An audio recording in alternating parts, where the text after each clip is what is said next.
Welcome to Moments with Marianne. This is your host, Marianne Pastana.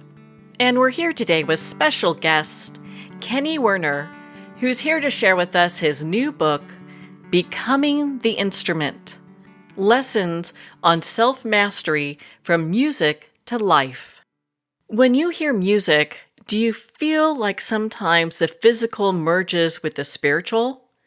Well, today Kenny's here to share with us how music really impacts our lives.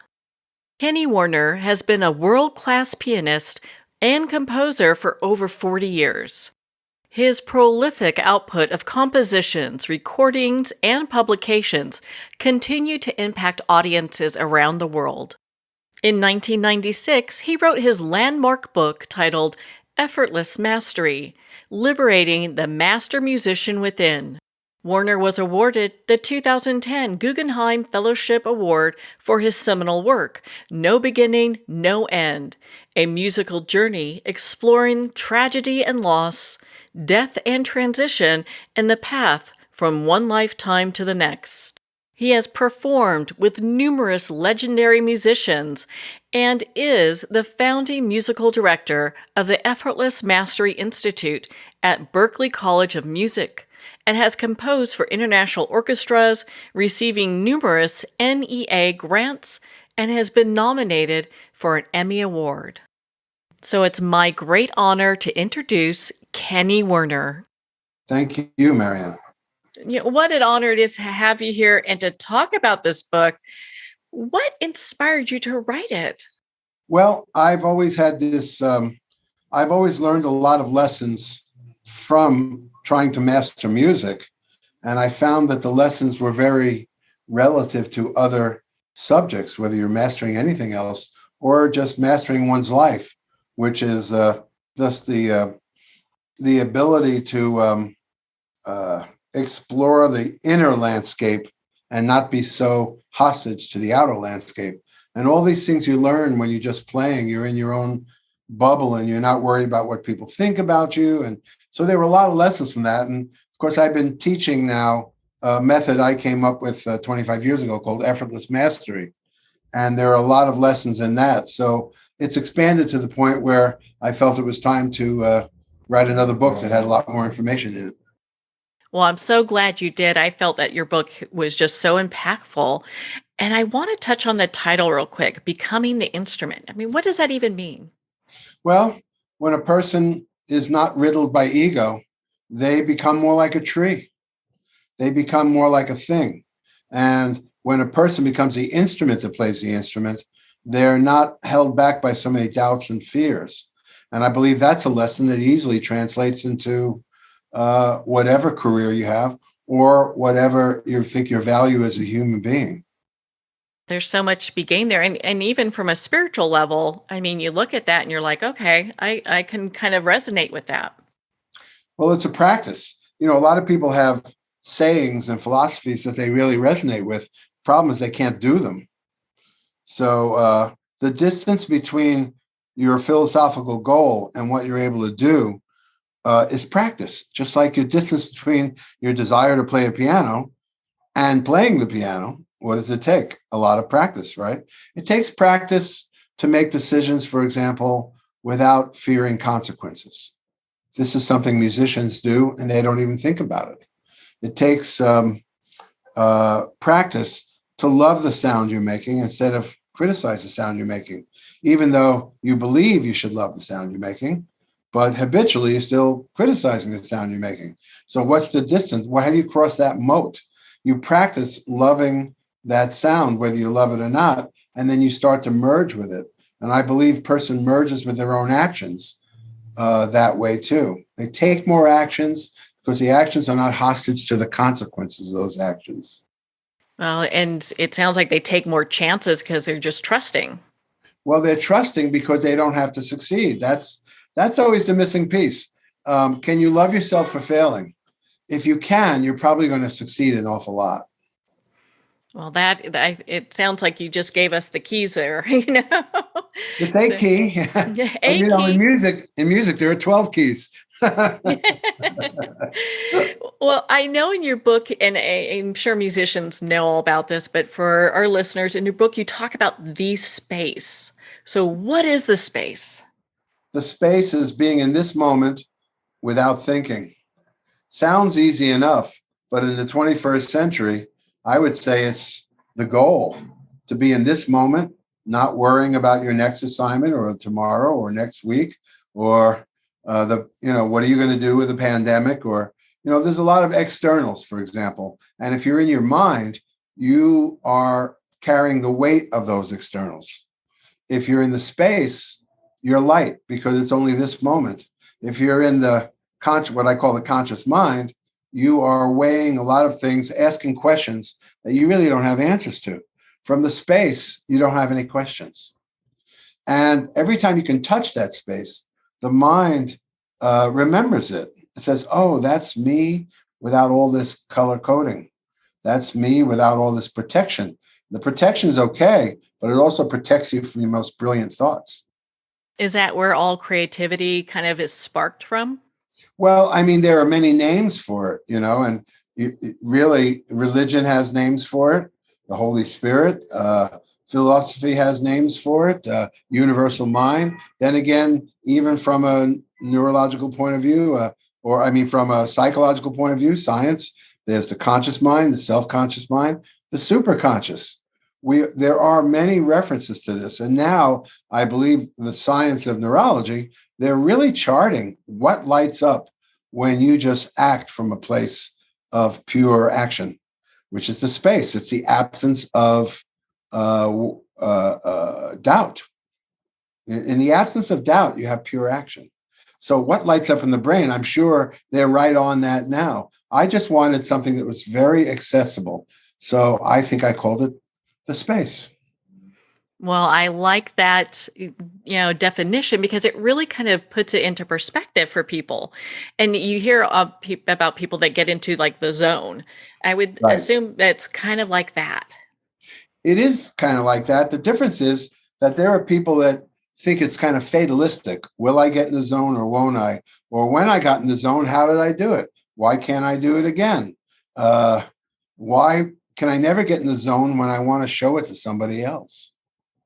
So effortless mastery or becoming the instrument means practicing the zone. Practicing the zone means a safe way to completely drop all your demands. And a really good way of distracting yourself from that is to simply watch yourself breathe. Now, in many traditions, you start with the breath. But again, I wanted it as simple and as accessible as possible. So I would say to someone, you're already breathing, right? You were breathing in your best moments. You were breathing in your worst moments. You don't need practice in breathing. Everybody's a virtuoso. No matter what they do in their life, they're still breathing, right? And I just say, let's take a half a minute and watch ourselves do it. Not even watch me breathe, watch it breathe. And that is a little sampling, like a seed of what it feels like to be you without any of the blinders. I love that. I love that.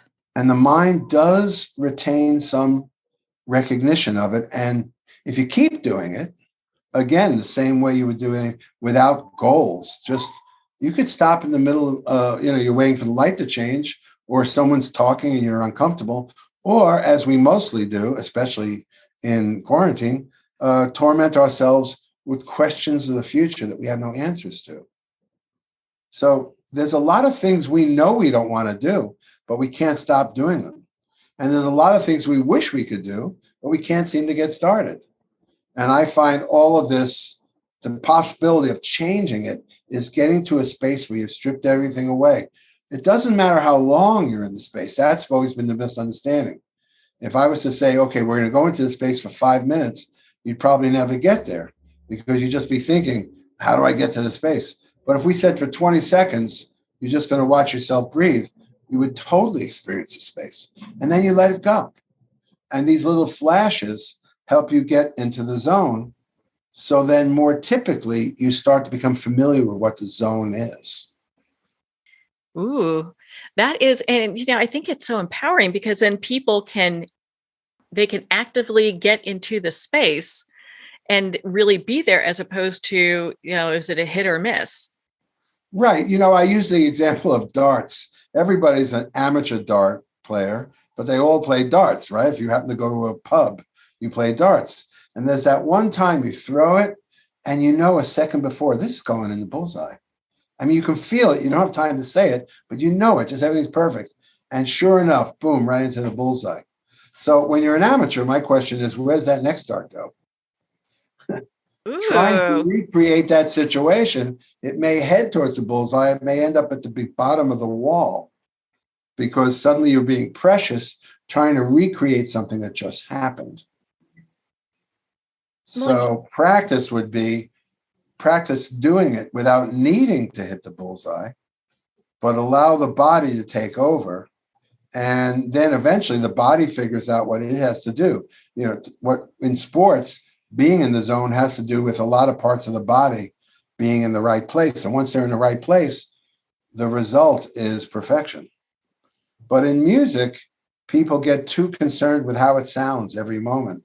And to realize that really playing music is a bodily thing. Once the body's playing it, I don't have to. That's just remarkable. And thank you for taking the time to expand on that, because I really was kind of looking at it, okay, some people might look at the zone and space and wonder what the difference is, and so what are some of the blocks that people put up that kind of keep them from being in the space? Well, there is a whole chapter on the blocks. I think there is some humor in the book too, because because I have humor. And if I'm going to write a book, it has to be coming from me, not the kind of book I think I should write. So you see, even that, do I want to write the kind of book I think I should write? Or do I want to write what wants to come through me? So the first block for the zone for everyone is trying to succeed. So there needs to be a space for creative failure. You're not intending to fail. You're just not trying to succeed. And in that, you find a flow. When success and failure are not the Mendoza line, it's not valid if you succeed and invalid if you fail. Once you even eliminate failure as a emotional setback, you find yourself succeeding a lot more. That's in general. So one of the blocks is that. Another block, all the blocks come from thoughts. For example, you start working on the space, and then your thought is, oh God, this is going to take me a lifetime. And then you don't have the patience to stay with it. Or why didn't I learn this 40 years ago? That renders what's going on now pretty weak. Instead of just saying, here I am in this moment, what is the space?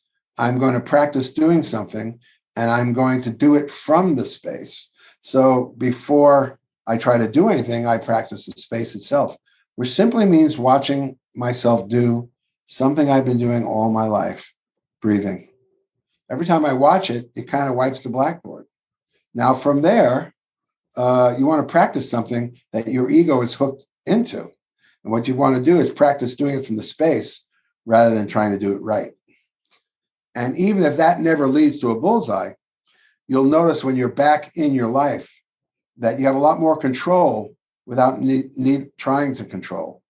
What it does is it adds more natural control when you have been practicing getting the yoke of success and failure off of you. So it's a creative space to just do and not measure. Other blocks is, they all kind of derive out of that. If you didn't care, if you were a musician and you didn't care how good you sounded, you'd probably sound amazing, whether you were incredible or very simple. We have a lot of musicians that can barely play, and they are icons. What's the secret? The secret is that they're not in touch with their limitations. They're in touch with their limitlessness as they speak their lyrics or they play their few chords. So the power is in self-acceptance, and is even a greater power of gratitude for the self-acceptance, and a still greater power if you happen to graduate from acceptance to actually love. If you love a note, that note takes on a lot of power. So you're really practicing your mental attitude towards the action when you're practicing the space. Then you go and do what you do, and you actually don't think about it. You just do what you do. If you like to get mad at yourself, get mad at yourself. If you wish you were better, wish you were better. But these practices reprogram you so that you might be in the heat of action, for example, and notice that some baggage is just not there. Man, that would be amazing. And Well, it is amazing. Well, you practice something not to insert it into your actions, but you practice something to see what the effect of it is on your actions. And that's how you know it's affecting you, because you weren't trying to do anything. You're just performing at a higher level, but you're not trying any harder. In fact, you might think you're trying less. Yeah, you're right about the humor in your book. I loved it. It's got Yeah, your book thanks. is so very well written, and I can see where all these lessons can work with sports or business or personal development or spiritual development. Exactly. There's just so much there that it covers pretty much every field. Well, I think we have a lot to learn from sports training, because they acknowledge that it is the programming of the body. Musicians tend to think it all comes from their will to create. They don't realize how much of it comes from the body. And so when you get the mind out of the way, you can actually train on a deeper level. But that would be the same thing for golf. It would be the same thing for computer programming. If you're studying something and you're not constantly tormented by the destination, I haven't gotten there yet, I haven't gotten there yet. If you are tormented like that, you're probably not going to get there, because you're going to run out of gas before you attain anything. There's a saying, don't quit one day before the miracle happens. So it's easier not to quit when success is not the only thing. Success is not even relevant. It's the doing of the practice that's relevant. And then when you start to notice benefits that descend on you rather than you trying to employ them, then you need less faith, because you're becoming more personally successful at what you're doing. Yeah, it's just the integration of all that. Mm-hmm. Well, and I know in your book you talk about left and right brain integration, and you do it with pop science. And I'd love for you to kind of share that with us. Sure. I call it pop science because I believe it's already been debunked. But there is still this general sense that your creative side is the right side of the brain, and your, detailed part is the left side of the brain. So when I talk about integration, it takes a lot of intentional detail to learn how to play a piano. But to perform, you want to go into the right side of the brain completely, if we use this pop science, and accept whatever the lessons are you've learned. Also helps you accept whatever lessons have not been learned. You can mess up your own performance by trying to enact things that really haven't been digested. But again, that's the ego. But from the space, you let the body perform. From the space, you let the mind perform. So, even the right brain thing of the left brain thing of the study of medicine, and yet there'll be somebody, or the study of computer programming, and yet there'll be somebody that will have that undefined inspiration for all of us, because at the right moment, they switch to the right brain, and they allow the information to unfurl itself instead of trying to think, oh, here I should do this, and well, it'd be good to do that. No, they're going to trust, and that's the right side. The ideas come, really, there's like an express lane and a local lane, and the local lane is you're trying to justify every idea that's coming by. The express lane is you're in the jet stream, and when an idea comes, you embrace it. Well, on that note, we're going to pause here for a quick break. We've been speaking with Kenny Werner in regards to his new book, Becoming the Instrument: Lessons on Self-Mastery from Music to Life. We'll be right back after these messages from our sponsors. Are you an actor, public speaker, or an executive telling your story over Zoom? Jean-Louis Rodrigue and Scott Weintraub's new book, Back to the Body, takes the process they use to coach top Hollywood talent like Margot Robbie, Jack Black, and Ke Huy Quan and makes it available to everyone. Using your body and its energy as a point of departure, your work will gain an enhanced level of performance and depth. Back to the Body, available on Amazon and wherever books are sold. Every day, pets are surrendered and abandoned. For these helpless and hurting animals, Paws Humane Society acts as a voice for the voiceless, providing hope for a brighter future. You can make a difference in the life of a shelter pet. Become a humane hero today. Just $10 a month will provide much-needed food, shelter, medical care, and love. It takes a community. It takes heroes like you. Together we can. Together we will. Together we are Paws Humane. Visit pawshumane.org to be a hero in every animal story. What if everything we think we know about addiction, depression, anxiety, and trauma is missing the one key element that will actually let you walk away from them for good? My name's Bob Gardner, founder of The Freedom Specialist and creator of a body-based approach that eliminates suffering and creates happiness, health, and well-being on autopilot.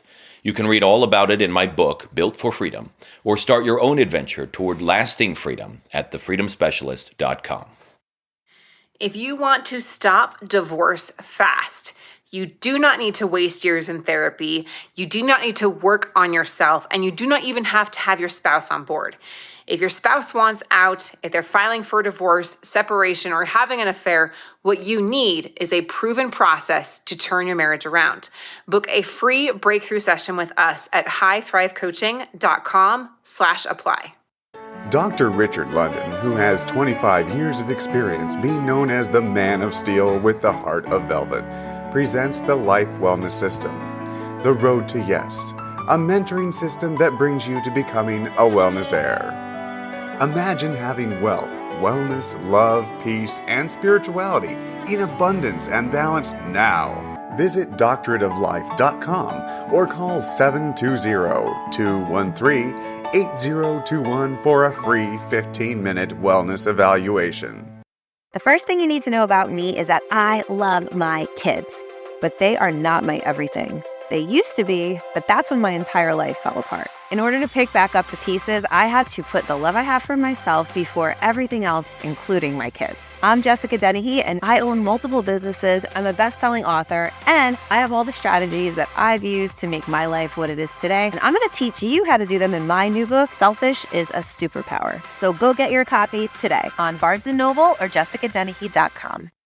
Announcing a revolutionary tool for wellness. Scalar Light has the ability to enhance and harmonize your own bioenergies. With Scalar Light, you can get started in just minutes and begin feeling better the very next day. Scalar Light is a remote energy that gently and subtly works with your own body's bioenergies, increases pro-cellular wellness, and enhances your body's immunity. Experience the benefits of Scalar Light. Try a complimentary 15-day experience at scalarlight.com. In your hands lie ancestral patterns. These patterns shape how you think, what you struggle with, and experiences you love, your life pattern. We're going into the latest neuroscience of biological hand analysis, a realm beyond palmistry where science and the soul entwine. Hand analysis is the latest method to transform lifelong patterns. I am Master Hand Analyst Brent Bruning. Join us and visit thepowerinyourhands.com.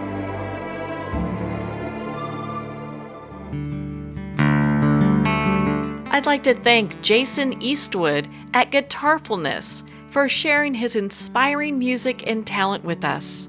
His music is known worldwide for cultivating atmospheres of harmony, inner peace, and clarity. Visit Jason's website at guitarfulness.com. Join his newsletter, be part of his community, and download his music.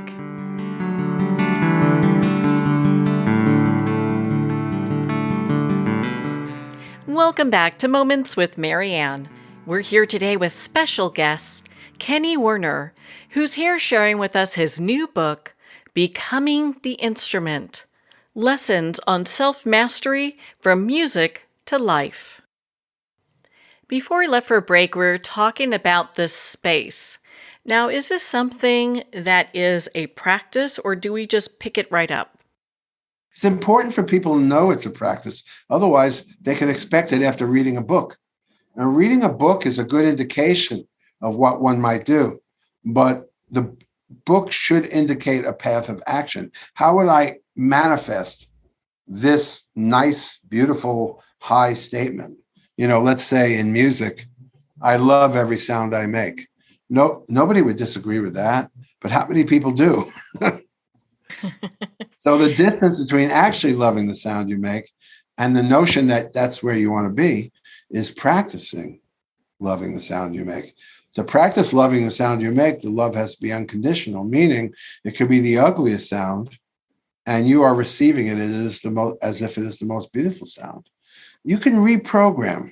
You just have to stay consistent about an incremental approach to changing an attitude towards something. And eventually, as it changes, you see the fruits of that open up, and it's beautiful. That really puts things in perspective for people. Thank you for taking the time to share that with us.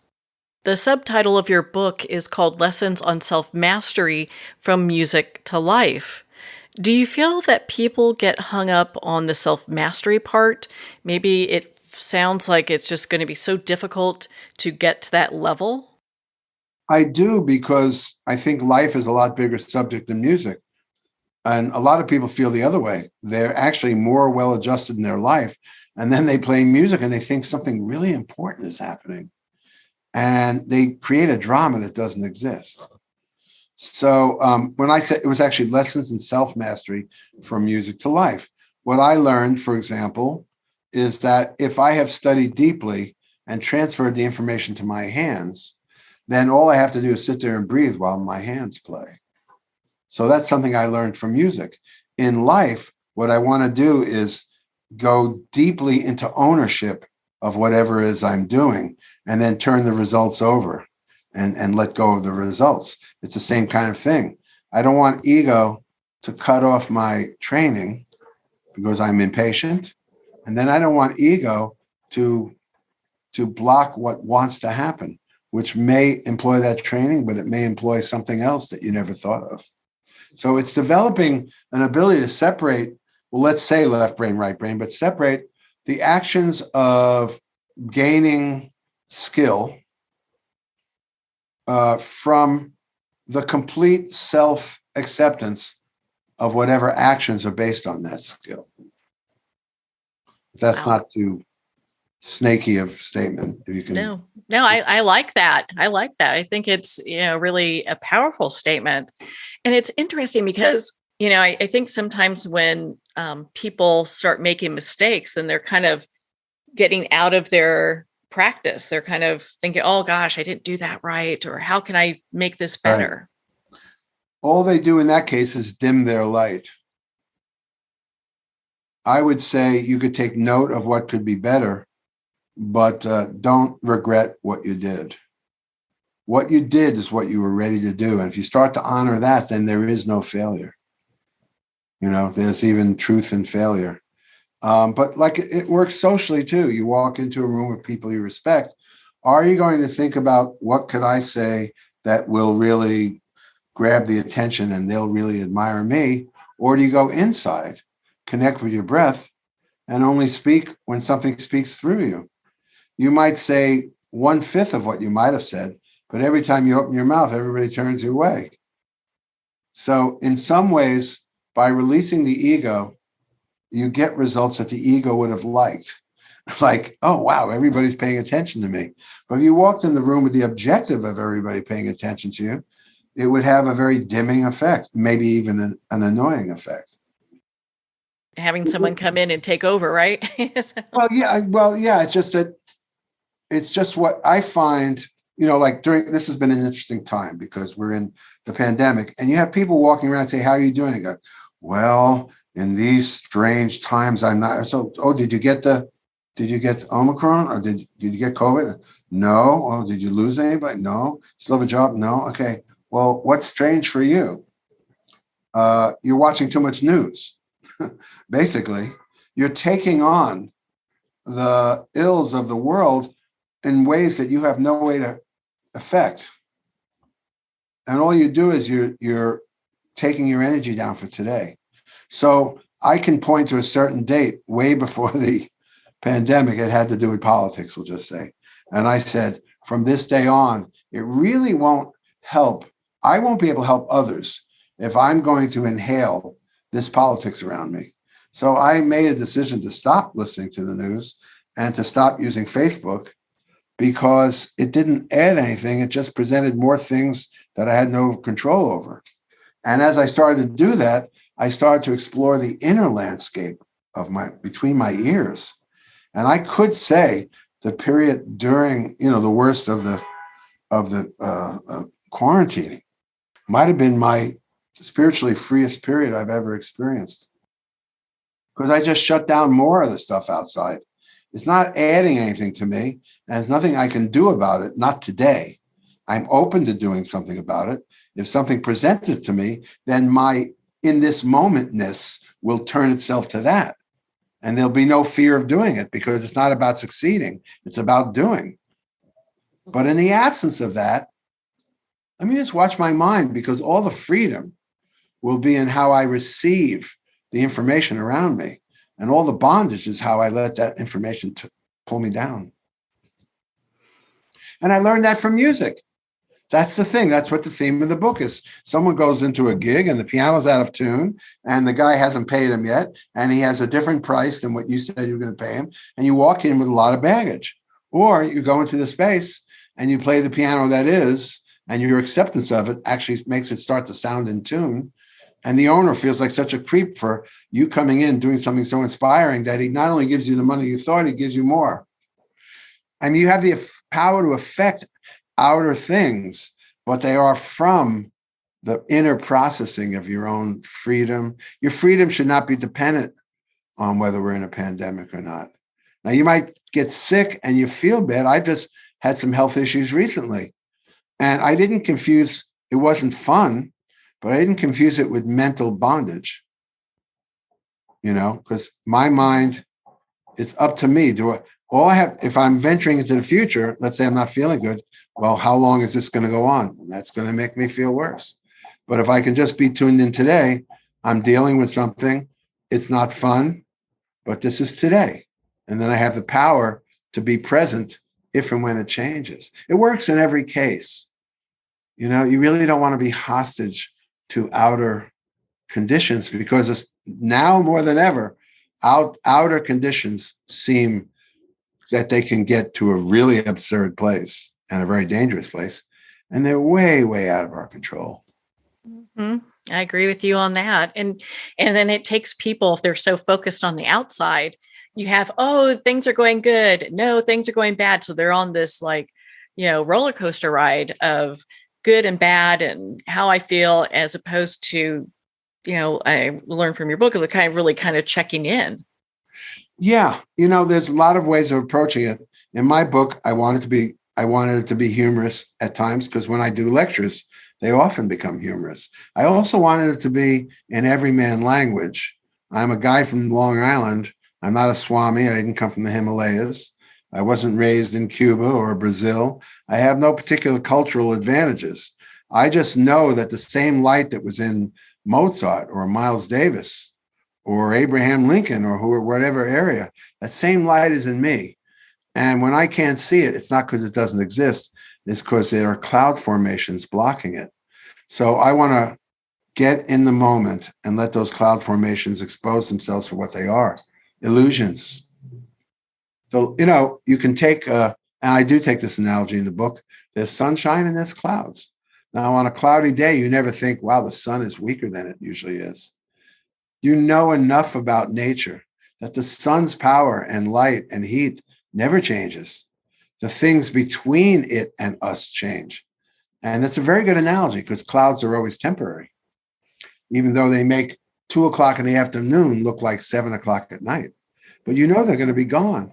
And there's never a moment you doubt that light. My book is encouraging you to accept the same thing about inner nature that you already know about outer nature. There's a light there, and that light can manifest in any kind of creation, or it can sit there and just enjoy its own light. But you have to learn how to let the things between us, understand that those are the delusions.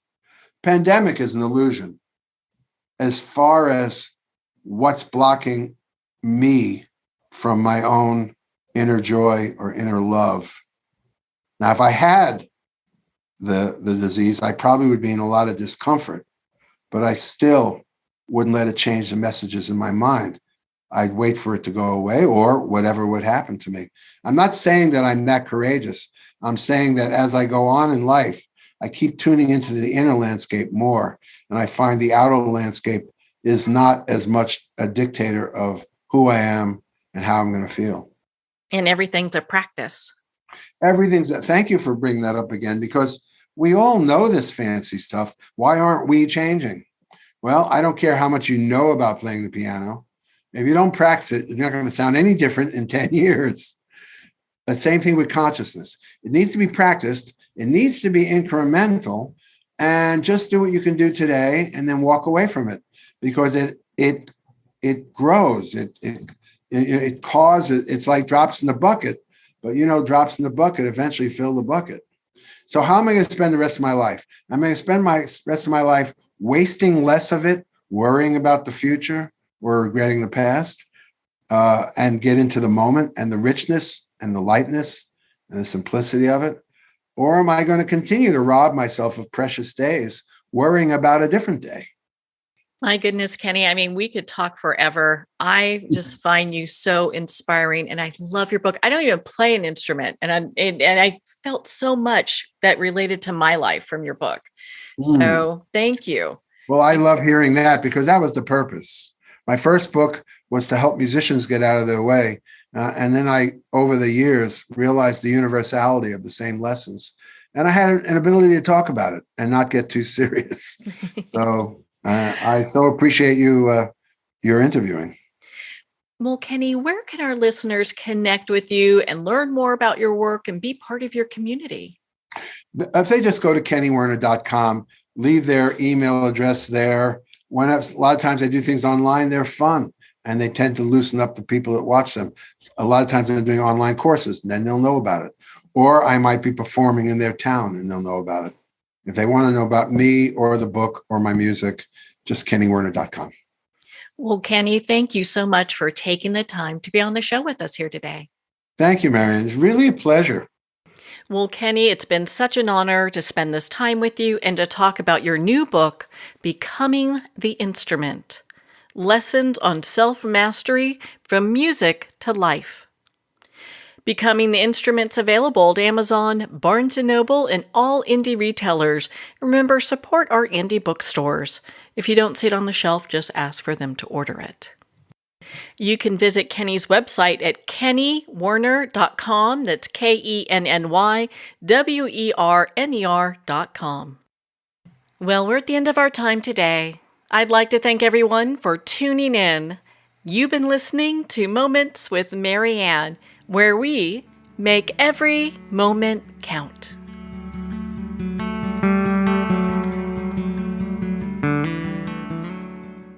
In a single moment, your life can change. Moments with Marianne is a transformative hour that covers an endless array of topics with the best of the best. Her guests are leaders in their fields, ranging from inspirational authors, top industry leaders, and business and spiritual entrepreneurs. Each guest is gifted and a true visionary, a recognized leader in her own work, and while teaching others to develop, refocus, and grow, Marianne will bring the best guest and sometimes a special surprise. Don't miss this. You never know just which moment will change your life forever.